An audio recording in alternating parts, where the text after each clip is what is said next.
స్వరము. పితా పుత్ర పవిత్రాత్మ నామమున ఆమేన్. క్రీస్తునాథుని చేయంతముగా ప్రేమించబడుతున్నటువంటి ప్రియ క్రైస్తవ సహోదరి సహోదరులారా, మిమ్మల్ని అందరినీ క్రీస్తు ప్రభుని యొక్క మోక్షారోహణ మహోత్సవ వాక్య పరిచర్యకై ప్రేమతో ఆహ్వానిస్తూ ఉన్నాను. దైవ ప్రజలారా, పాస్కా పండుగ సందర్భంలో మనమందరం కూడా పాస్కా వక్తిని వెలిగిస్తాం. అయితే ఈ పాస్కా వత్తి లేదా జ్యోతి ఉత్థానమైనటువంటి క్రీస్తు ప్రభునకు చిహ్నముగా మన మధ్యన వెలిగించడం జరుగుతున్నది. అయితే మృతులలో నుండి లేచిన క్రీస్తు ఈ భూలోకములో 40 రోజుల పాటు ఉంటూ తన శిష్యులను అనేక విధాలుగా బలపరుస్తూ వారికి ధైర్యాన్ని శాంతిని ప్రసాదిస్తూ తన పరిచర్యకై వారిని సిద్ధపరిచిన తర్వాత ఈ రోజున తాను పరలోకానికి వెళ్తూ ఉన్నాడు. అయితే ప్రీతమ క్రైస్తవ సహోదరి సహోదరులారా, ఈరోజుతో ఆ దీపం మన గుడిలో వెలగదు. మనం బాధపడిన అవసరం లేదు. కానీ ఏంటంటే క్రీస్తు ప్రభు మనతో ఉంటారు.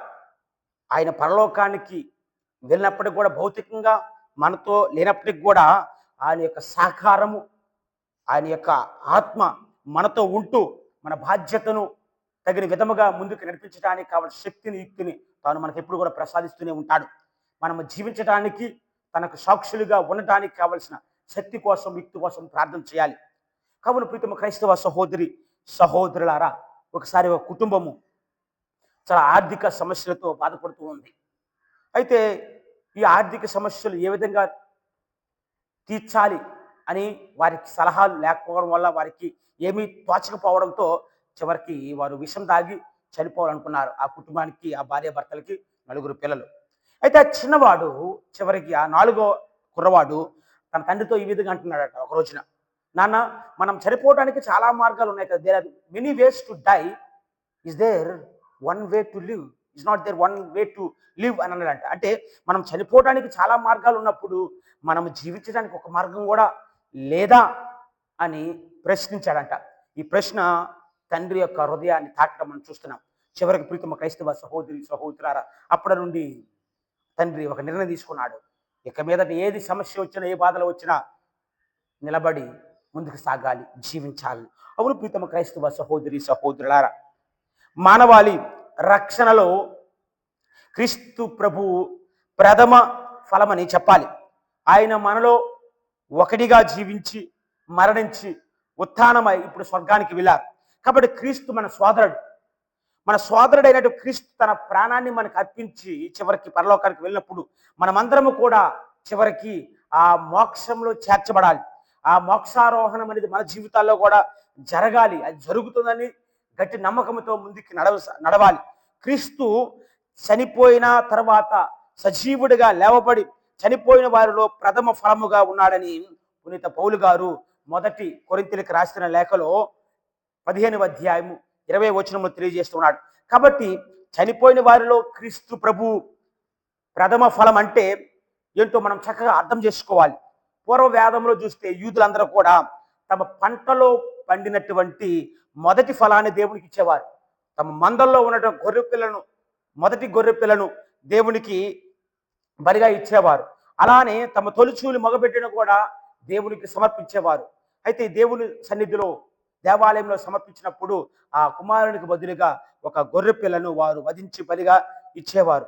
అవును ప్రీతమ క్రైస్తవ సహోదరి సహోదరుల, మొదటి పుట్టినది ఏదైనా సరే దేవునికి వారు ప్రత్యేకముగా అర్పిస్తూ వారికి దేవునికి ఇవ్వాలని వారి యొక్క భావన.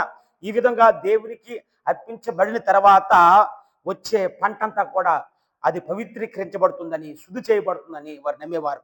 ప్రీతమ క్రైస్తవ సహోదరి సహోదరులారా, క్రీస్తు ప్రభు తన పునరుత్థానముల ద్వారా నూతన సృష్టిని ఏర్పరిచాడు. కొత్తగా సృష్టింపబడ్డ మానవుల్లో ఆయన మొదటివాడిగా ఉంటాడు. ఎందుకంటే ప్రీతమ క్రైస్తవ సహోదరి సహోదరు, ఈ నూతన సృష్టిలో క్రీస్తు ప్రభు ప్రథమ ఫలం. అందరికంటే ముందు ఆయన స్వర్గానికి వెళ్ళి సర్వోన్నతమైనటువంటి మహిమను పొందాడు. కాబట్టి క్రీస్తు పరలోకానికి వెళ్ళి ఒక నూతన మానవునిగా మనందరికీ కూడా, ఈ నూతన మానవాళందరికీ కూడా ఒక నూతన ఆదాముగా నిలుస్తూ ఉన్నాడు. అయితే క్రీస్తు శిరస్సు అయితే మనమందరూ కూడా ఆయన శరీరము, ఆయన శరీరంలో భాగములు. కాబట్టి శిరస్సు అక్కడ ఉన్నప్పుడు ఈ శరీరములో భాగాలు కూడా చివరికి పరలోకానికి చేరవలసినదే.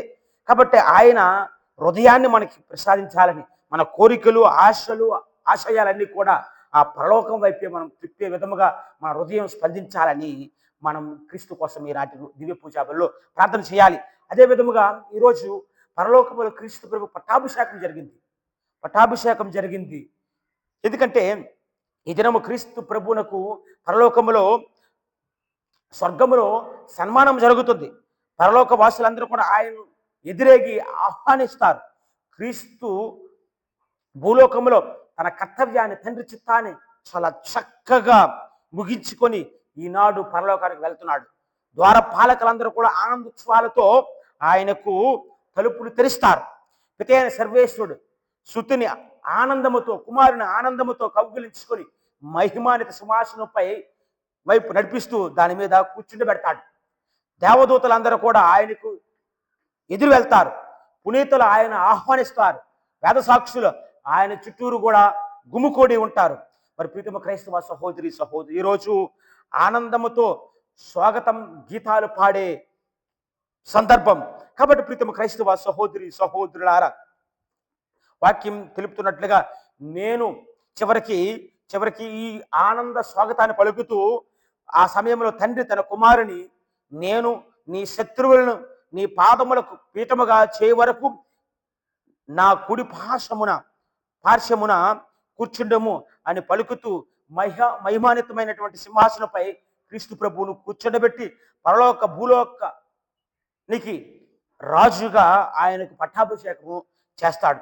అవును ప్రీతమ క్రైస్తవ సహోదరి సహోదరు, క్రీస్తు భూలోకంలో సైతాన్ని ఓడించాడు. సైతాను సంఖ్యలకు బానిసలుగా జీవిస్తున్నటువంటి ప్రజలందరికీ కూడా విముక్తిని ప్రసాదించాడు. మరి ఈ క్షణము నుండి ఆయన మన రక్షకుడు, పరలోక రాజుగా ఎంపికయ్యాడు, ఎన్నుకున్నాడు. తండ్రి ఆయనకు సర్వాధికారాన్ని కూడా అప్పగించాడు. ఇక ఆయన చివరి క్షణం వరకు కూడా ప్రపంచాన్ని పరిపాలిస్తాడు. ఆయన ప్రజలంతా కూడా ఆయన నిగూఢ శరీరానికి చేర్చబడినంత వరకు కూడా, శత్రువులందరూ కూడా ఆయన పాదముల దగ్గరికి చేర్చినంత వరకు కూడా ఈ రాజ్యాన్ని ఆయన చక్కగా పరిపాలిస్తాడని మనం చూస్తున్నాం. అయితే చివరికి ఈ రాజ్యాన్ని పరిపాలించిన తర్వాత చివరికి ఇతకి ఆయన అప్పగిస్తాడని పునీత పౌలు మహర్షి గారు చక్కగా చెప్తున్నారు. అప్పుడు జయించి రాజ్యమును అప్పుడు ముగింపు వచ్చెను.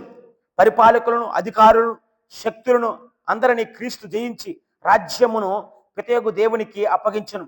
ఏలైనా దేవుడు శత్రువులందరినీ ఓడించి ఆయన పాదపీఠము క్రింద ఉంచు వరకును క్రీస్తు పరిపాలించవలెను. కానీ సమస్తమును క్రీస్తు పాలనకు లోనుగావించిన తర్వాత పుత్రుడుగా ఆయనే సమస్తమును ఆయనకు లోబరిచిన దేవునకు తనను తాను లోబర్చుకొనను. అప్పుడు దేవుడు సమస్తమును పరిపాలించినని కొరింథీయులకు రాసిన లేఖ 15వ అధ్యాయం పవిత్ర వచనంలో 24 నుంచి 28 వచనాల్లో ఈ మాటలు మనం వింటున్నాం. అవును ప్రీతమ క్రైస్తవ సహోదరి సహోదరులారా, మోక్షం అంటే అది ఆకాశంలో ఎక్కడో ఉన్న స్థలం కాదు. మోక్షం అంటే మన వ్యక్తిగత జీవితానికి దేవునికి మధ్య ఏర్పడే సంపూర్ణమైనటువంటి బంధమే.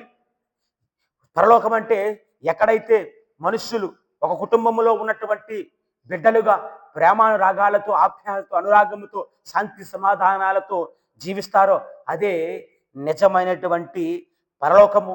దానికోసమనే క్రీస్తు ప్రభు ఈ లోకములో పాటుపడ్డాడు. అవును ప్రీతమ క్రైస్తవ సహోదరి సహోదరులారా, మరి ఆ మోక్ష జీవితాన్ని ఈ లోకంలోనే మనం అందరము కూడా ఆరంభించాలి, కొంతవరకు అనుభవించాలి కూడా. అయితే మన కుటుంబంలో, సంఘంలో, దేశంలో ఈ మోక్ష జీవితాన్ని వ్యాప్త చేయడానికి మనమే బాధ్యతను తీసుకోవాలి, పునాది వేయాలి, సత్యమును వ్యాప్తి చేయాలి. అదే విధముగా ధర్మము, నీతి, న్యాయము, శుభ్రతత్వమును అనే విషయాలను మనం అవలంబిస్తూ ఆచరించి ఇతరులకు ప్రేమ, సేవ, శాంతి, సమాధానాలను బోధిస్తూ ఉండాలి. వారికి మన జీవితాల ద్వారా వ్యక్తపరచాలి. మరి క్రీస్తు ప్రభు అయినటువంటి ఉత్థానుడైన క్రీస్తు ప్రభు ఈ నూతన మానవత్వాన్ని సృష్టిస్తూ ఆ సేవ, ప్రేమ, ఆప్యాయత, అనురాగము అని సంఘములో ప్రతి ఒక్కరూ కూడా వీటినే కలిగి ఉండాలని ఆయన ఇదే నూతనత్వానికి, నూతన మానవత్వానికి మీరు నిజమైన సాక్షులుగా ఉండడానికి మీకు ఉపయోగపడతాయని క్రీస్తు ప్రభు మనందరూ కూడా తెలియజేశారు. అవును, మరి ఇలాంటి లక్షణాలు కలిగి మనం జీవించడానికి ప్రయత్నం చేస్తున్నామా? ఈరోజు ఎందుకంటే ప్రేమ ప్రేమ వ్యాప్తిని మనం చేయాలి. క్రీస్తు మోక్షారోహణం అయ్యే ముందు తన శిష్యులు కట్టున్నాడు, మీరు ప్రపంచ నలుమూలల వెళ్ళండి, నాకు శిష్యులను మీరు తయారు చేయండి అంటున్నాడు. ఇది మొదటి పట్టణంలో మనం చూస్తున్నాం. కాలమును సమయమును నా తండ్రి స్వాధీనమును ఉన్నవి, వారిని గురించి మీకు తెలుసుకొనుట మీ పని కాదు. ఆయనను పవిత్రాత్మ మీపైకి వచ్చినప్పుడు మీరు శక్తితో నింపబడుదురు. కనుక మీరు యెరూషలేమును, యూదయ, సమరయ, సీమలందంతటను బూదిగంతముల వరకు నాకు సాక్షులై ఉందిరని ప్రభువు సెలవిస్తున్నాడు, పలుకుతున్నాడు. మరి అదేవిధంగా సువిశేష పట్టణంలో కూడా మనం చూస్తున్నాం. క్రీస్తు మానవ అని రక్షణార్థమై తన ప్రాణాన్ని అర్పించి తన ప్రేమను వ్యక్తపరిచాడని మనం చూస్తున్నాం. ఇప్పుడు మన ఆ ప్రేమకు సాక్షులుగా మనం అందరం కూడా జీవించాలి. ఆ ప్రేమని ప్రపంచంలో వ్యాప్తి చేయటానికి మనము పునాదులు వేయాలి. క్రీస్తు పరలోకానికి వెళ్ళినప్పటికీ కూడా, ఆయన మనకి భౌతికంగా లేనప్పుడు కూడా ఆధ్యాత్మికంగా మనము దివ్య పూజా బలిలో పాల్గొన్నప్పుడు, ప్రార్థనలు చేస్తున్నప్పుడు, దివ్య సంస్కారాలను స్వీకరిస్తున్నప్పుడు క్రీస్తు ప్రభు యొక్క సహకారం మనకు లభిస్తుంది. క్రీస్తు మనతో సహజీవనం చేస్తాడు.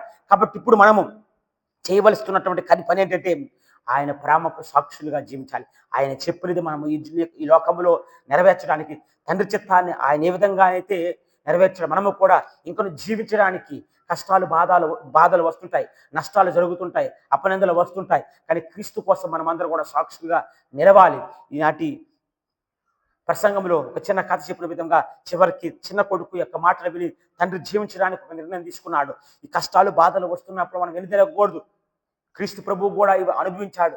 తండ్రి యొక్క చిత్తాన్ని నెరవేర్చడంలో ముందుకు సాగాడు. చివరికి తండ్రి చేత దీవించబడి మహిమాన్వితమైనటువంటి సింహాసనం మీద ఈరోజు కూర్చోబెడుతూ పట్టాభిషేకం తనకి జరిగింది. అయితే ప్రీతమ క్రైస్తవ సహోదరులారా, ఆయన సహకారంతో మనము కూడా ఆ ప్రేమను వ్యాప్తి చేయడానికి కృషి చేయాలి.